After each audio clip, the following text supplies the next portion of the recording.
I've had some pretty challenging times over the last number of years, including going on going on right now in my life. And that has given me a pretty crystal clear perspective on, I think, what matters in life. And so when I think about the future, it's about really trying to move towards closer to and just cherish the time I have with the people in my life. Um, Friendships, family is everything. Um, Experiences, especially with those people in your life, because everything is temporary. I do think that's part of my future. So while I love agency life and I love tech and everything, that I've been able to experience, I love design. I love storytelling. I love multi-generational history. And I love doing work that has meaning, not just for me, but for other people. Great. Five we say is unique to this show. The question is, let's talk about location. How does the notion of place play into what you do? Well, I'll take you back. I guess, the house I'm sitting in right now, is super important to me. So I grew up right outside of Seattle in an area called Mercer Island. It's an island. It's got bridges on both sides, so it's connected to Seattle and Bellevue. But this place is surrounded by nature. The house that I grew up in is an old wooden house. It's a cedar. Speaking of this book that I mentioned from 65 AD, in this corner of my house, which has all of these instruments that have tremendous sentimental value, but half of them I can't play yet. They represent the future to me. It's like sort of most of the objects in that corner are quite old, imbued with like possibility and meaning. And it's kind of like the future of me, what I might represent someday. Like, maybe I'm an accordionist and I just don't know it yet. Or maybe that possibility space feels like truly, I believe like I might find in that corner of the house, like some future that I'm going to move into someday. And I just haven't gotten there. And so the concept there is and actually, years ago, reading about Umberto Eco has this concept of the anti-library. Inevitably, to be a musician at one point, you would have had to gone somewhere. He didn't need to go anywhere. He produced something in his basement. So technology has afforded us to sort of exist in an omnipresent way anywhere in the world. It's a beautiful, beautiful thing. So in that regard, place is sort of over, I always say. It's even like the notion of when you say, oh, something's made in Italy versus made in China or made in Vietnam or made, it doesn't matter where something's made. If something is well done, the quality is there and it's beautiful. We consume it, we use it. It gives us, hopefully, it contributes to our world. So place is over, basically. I think we're all becoming somewhat nomadic.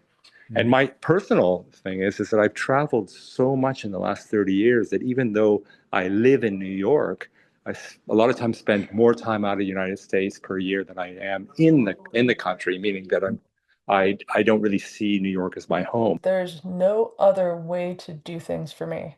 I can take a break for a month or a week or change careers or move cities, but the default thoughts running through my head, no matter where I go in the world and no matter what I do, are always about, hey, that doorknob could be made a little bit better, or that light is really blinding and could be replaced with a different light, or this could be so much easier to use if this and this were to change. And so a lot of people started asking, how do we actually quantify that? And so I built the very first standard that measures how much attention it takes to use your technology.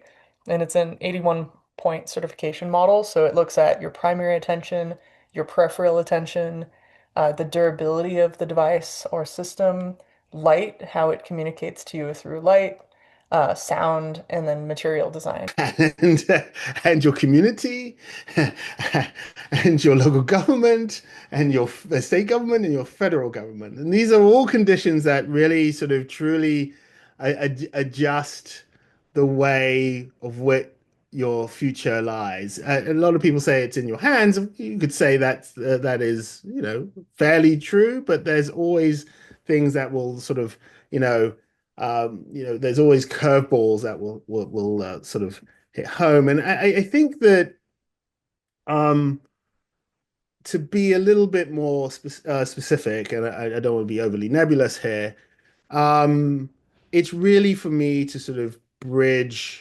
um, bridge two continents, bridge the idea of my adopted home, which is the United States. I've been here nearly 30 years. We can anticipate that AI's ability will just get better and better and get better very fast, given that it is such a concentrated business area right now. And we know that large language model, companies, they're all racing, right, in this battle.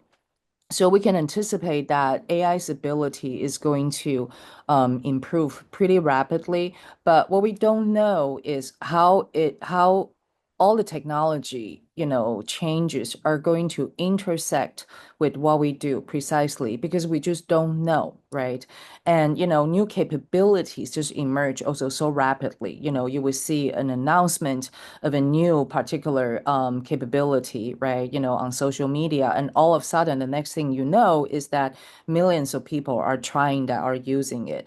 So, my future is very much intertwined with the excitement. So I listen to books on tape, music, or use the time to have phone meetings. I get that down to the design center, which is, I'm very grateful also Google let me design with an architect the interior of our design center, which very much supports the aesthetic we've developed. So it's not like any other building in Google, because space matters. So I remember saying to the architects, we need a design library. And they were like, well, what do you mean? We're the company that digitized the world's information. I'm like, no, designers need to touch and feel and hold physical things. And so when you walk into the building, it's like a 3-story high bookcase that follows the staircase up that's exposed. And the whole building is a tension of opposites. To go over all of the stuff that I've done, enjoyed, and go, yeah, that was pretty good. That was pretty good. That was worth it. And you see all of this crap now about like these idiot Silicon Valley biohacking oligarchs who are, trying to delay their death and, live forever and just have these incredibly sad, unsatisfying lives where they're counting how many almonds they eat per day. And the thing that always occurs to me when I see one of these stories pop up is how how uninteresting their lives must be